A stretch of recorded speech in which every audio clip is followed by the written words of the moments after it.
Ahojte, vítam vás pri sledovaní tohto videa, vítam vás na mojom kanáli Učiteľka tanca a toto video bude trošku iné, ako zvyčajne pridávam. Bude o tanci, avšak nebude tanečné.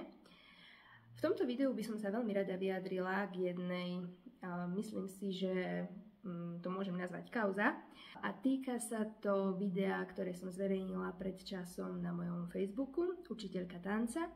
Bolo to svadobné video, ktoré som vlastne dostala ako feedback od svadobného páru, ktorý som mala možnosť trénovať.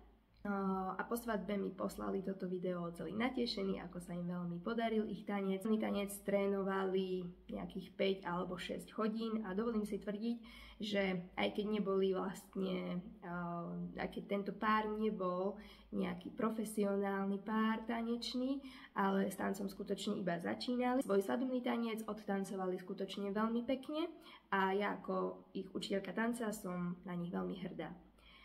Toto video som teda pridala po dlhom čase na môj Facebook Učiteľka tanca, aby som sa podelila o túto radosť, ako krásne zatancovali svoj svadobný tanec moji žiaci.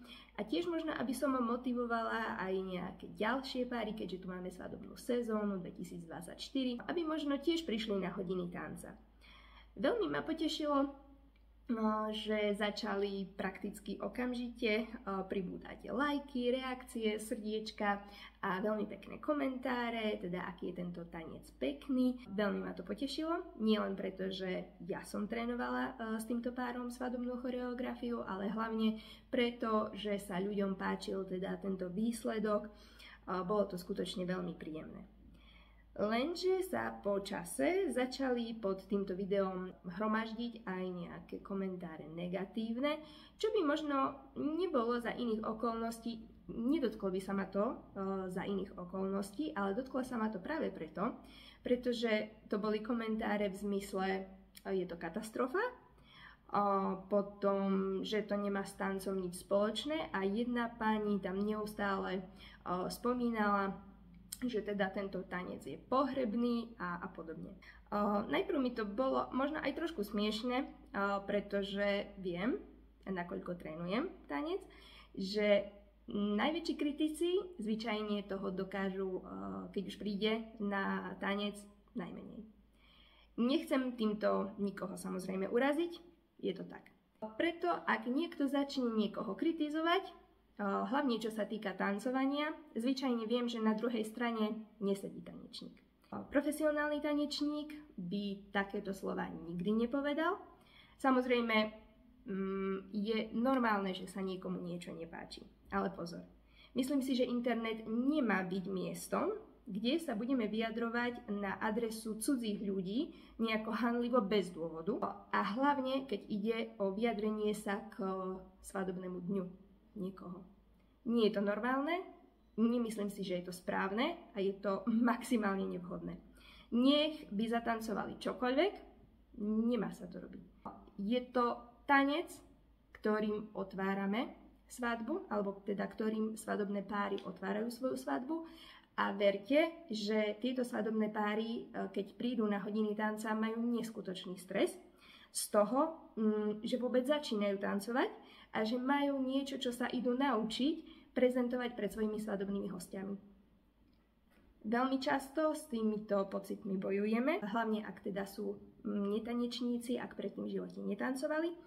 A dovolím si tvrdiť, že aj keď na tom pracujeme, tak ten výsledný pocit, keď už naozaj máte vystúpiť pred niekým na svojej svadbe a pozerá sa na vás 100, možno 160 ľudí, možno aj viac, pretože na Slovensku máme skutočne veľké svadby, mám pocit, ako tradíciu. Je to veľký stres. A teda aj keď niekto urobí chybičku, myslím si, že nie je na mieste vôbec žiadna kritika, pretože v tú chvíľu tento svadobný pár zatancoval úplne najlepšie, ako vedel. V tú chvíľu. Preto by som sa teda chcela vyjadriť v tomto videu, možno prehovoriť ku takýmto kritikom, aby si premysleli, keď idú niečo komentovať na internete. Je úplne normálne, že sa niekomu niečo nepáči. Ani mne sa niekedy niečo nepáči.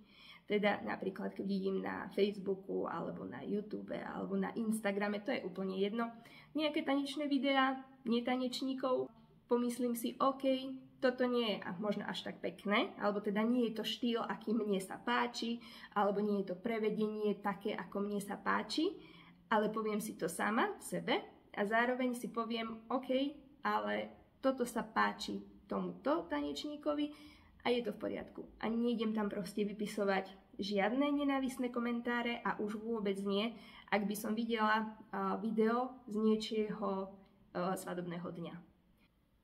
Toto video môžete stále nájsť na mojom Facebooku. Neplánujem ho vlastne stiahnuť, pretože si myslím, že je to veľmi pekné video, veľmi pekný tanec, môže pomôcť niekomu naozaj pred svojou svadbou prísť následne na hodiny tanca, môže toto video možno niekoho presvedčiť, že skutočne sa nacvičiť svadobný tanec dá. Tiež by som sa ešte chcela zamyslieť, alebo teda vyjadriť ku niečomu, nad čím som predtým možno nie že nepremýšľala, ale nechápala som to. Svadobné choreografie trénujem už pomerne dlhý čas a veľmi veľa párov mi následne píše ďakovné správy, čo ma stále veľmi poteší, ako krásne sa im tanec podaril, posielajú mi malé krátke videjka, ústrižky, posielajú mi svoje fotografie zo svadobného tanca, ktoré sa podarilo ich svadobným fotografom cvaknúť v nejakom momente. Keď stále sa pýtam, či by som teda mohla zverejniť takéto pekné video alebo takúto peknú fotografiu. A 90% párov, a to naozaj nepreháňam, mi napíše nie. Buď mi na to neodpíšu, alebo mi na to proste nereagujú, alebo mi rovno napíšu nie, nechceme, je to len pre tvoje interné potešenie, pre nejaký feedback, aby si vedela, že sa nám to teda podarilo, ale neprajeme si to zverejňovať. Často som si potom vlastne povedala, že Prečo to takto niekto berie, že či je to možno strach, alebo hanba, alebo prečo niekto by nechcel zverejniť to, čo sa mu v skutočnosti podarilo. Po tomto videu to už chápem. Myslím si, že sme sa dostali do doby, kedy síce vieme, že sa nám niečo podarilo, fajn, že to vyzeralo naozaj pekne, či už ide o tanec, alebo o nejakú rodinnú oslavu a nejakú momentku, to je jedno. Dvakrát si premyslíme, či to chceme zverejniť, pretože je internet taký, aký je momentálne.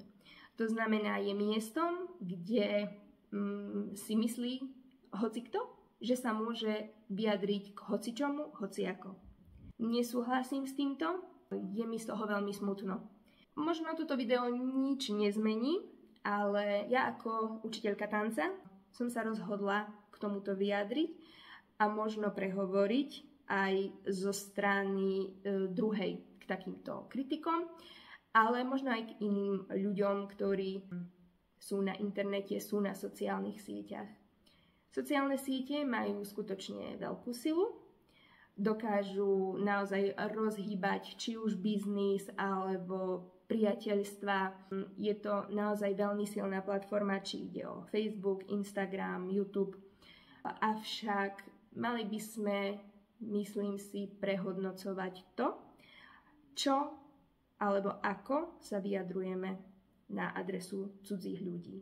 Môžeme niekoho uraziť, môžeme niekomu skutočne takto pokaziť ten skvelý dojem z niečoho, čo sa mu podarilo. Mali by sme sa nad tým zamyslieť. Každopádne, toto video by som chcela ukončiť nejako pozitívne.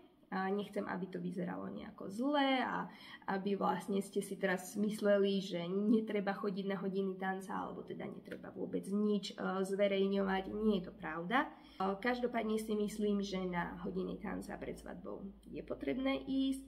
Je to veľký prínos, hlavne pre netanečníkov a tiež si myslím, že je v poriadku zverejňovať svoje tanečné videá, svoje fotky zo svadby, pretože sa s vami takto môže tešiť z vášho dňa aj niekto, kto možno práve v tú chvíľu nemohol byť súčasťou vašej svadby. Si myslím, že je dobre aj prísť na hodiny tanca, aj nebať sa tohto sociálneho sveta a týchto platformiem. A každopádne sa budem veľmi tešiť, ak budem môcť byť súčasťou vášho svadobného dňa aj ja, ako vaša učiteľka tanca.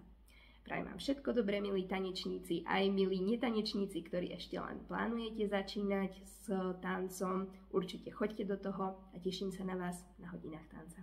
Ahojte.